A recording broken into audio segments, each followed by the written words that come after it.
Honestly, I prefer pork because it's less expensive. But so I'm Winston. I've been playing for 10 years, and our dad likes to listen to a podcast called Bluegrass Top 20 Countdown. So we were listening to it one time, and we really liked the song that was on there, and we could play all the instruments. So we decided we were gonna play it.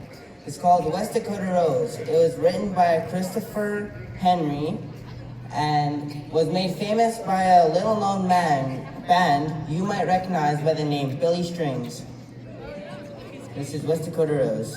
One, two, 3, 4, 1.